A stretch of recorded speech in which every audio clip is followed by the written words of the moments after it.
آج کل کے ماں باپ بھی اولاد کے ہاتھوں ذلیل ہو رہے ہیں، دکھی ہو رہے ہیں، خاص طور پر زیادہ پڑھا لکھا طبقہ اور زیادہ ان پڑھ طبقہ دیہاتی۔ جو درمیان میں ان میں بھی ہے لیکن کم ہے۔ جو زیادہ دنیاوی تعلیم پڑھ گئے ہیں ان کو بھی نہیں پتہ باپ کون ہوتا ہے، ماں کیا ہوتی ہے،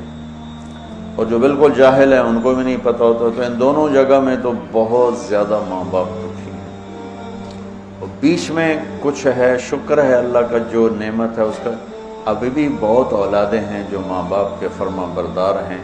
اکثریت اس وقت ایسی ہو چکی ہے کہ ادنا صدیقہ و اقصی اباہ، باپ کو دھکا دیں گے تو اس کو قریب کریں گے۔ تو اللہ تعالیٰ فرما رہا ہے کہ جب یہ بڑھاپے کا شکار ہوں تو ان کے آگے یہ اتنا بھی نہیں کرنا، اور نہ ہی کبھی ان کے ساتھ کوئی سخت بول بولنا ہے، بدتمیزی کا، ولا تنہروا وقل لہما قولا کریما، تکلفاً محبت کا بول، نرمی کا بول، آسان لہجے میں ان کے ساتھ بات کرو، کہ کئی بعض اوقات لہجہ بھی، وہ علقمہ کی والدہ کو کیا گلا تھا بیٹے سے کہ میرا بیٹا نافرمان نہیں ہے، یہ اللہ کا بھی فرما بردار ہے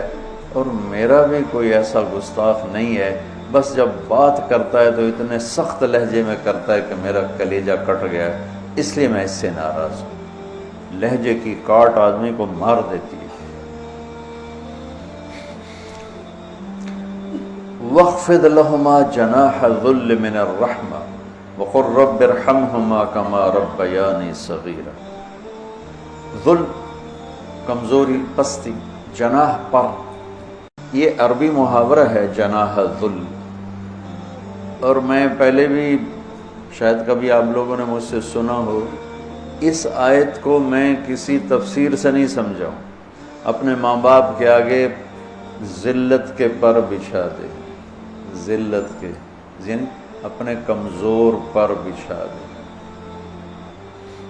ہمارے گاؤں کے قریب دریائے راوی بہتا تھا، اب تو بیچارہ کب کا مٹا گیا۔ تو دریاؤں کا کنارہ جنگل گھنا، سورج نظر نہیں آتا تھا، اتنا درخت ایسے ملے ہوتے تھے۔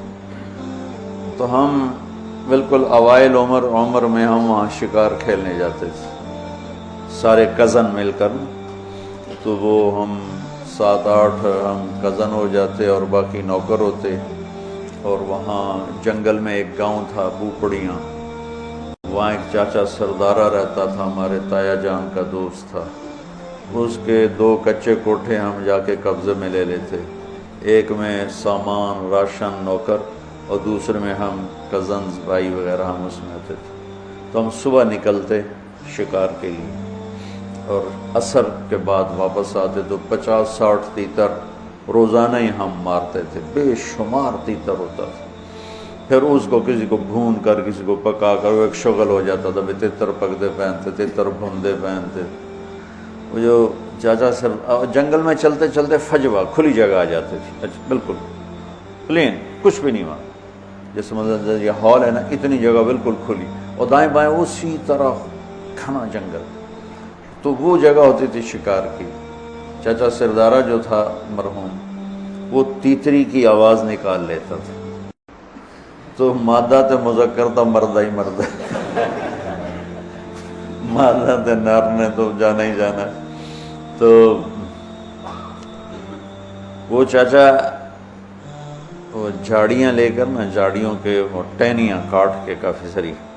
تو وہ میدان میں تھوڑا سا پیچھے ہو کے بیٹھ کے نا، جھاڑیوں کے پیچھے بیٹھ کے تیتری کی آواز نکالتا، آواز آ رہی ہے، اور میں ویسے تو نہیں نکال رہا ہوں لیکن میری یادداشت میں یہی آواز۔ تو اس آواز پر نہ ایسے تیتر مست ہو کے نکلتے تھے، وہ ایسے جگہ بھر جاتی تھی۔ تو وہ ہمارے پاس وہ بندوقیں ہوتی تھیں، کارتوس چھوٹا چھرا ہوتا تھا، تو ہم فائر مارتے تھے، ٹھا ٹھا ٹھا ٹھا ٹھا، وہ اندھا دھندی فائر ہوتا تھا، تو کسی کو جس کی زندگی باقی ہوتی تھی اس کو نہیں لگتا تھا، وہ اڑ جاتا تھا، اور جنہوں نے ہمارے مقدر میں ہونا تھا ان کو لگ جاتی تھی، تو وہ یوں اوپر جا کے نیچے گرتے تھے ایسے۔ کسی کو بہت زور کا لگا تو وہیں گر جاتا، اور کسی کو ایسے سینے میں دل میں ایسا نہیں لگا، دائیں بائیں لگا تو تھوڑا اڑتا اور پھر گرتا، اور گر کے اس کے پر یوں ہو جاتے اور سر اس کا یوں ہو جاتا تھا، ایک طرف ٹانگیں ہو جاتی، ایک طرف اس کا سر ہو جاتا، ایک طرف اس کے بازو ہو جاتے، اس کے پر۔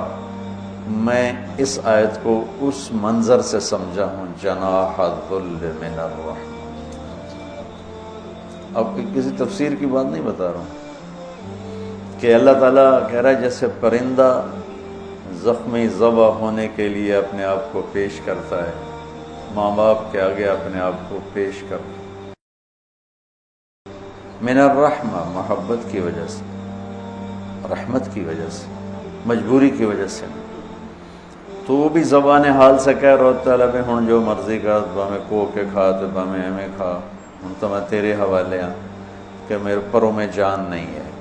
پروں میں جان نہیں ہے۔ تو یہی تعبیر، ورنہ ہمارے کوئی پر تو نہیں، ہمارے تو بازو ہیں، بازو بچھا دو، ترجمہ تو ایسے ہی کرتے ہیں کہ اپنے بازو بچھا دو۔ بازو بچھانا بھی محاورہ ہے،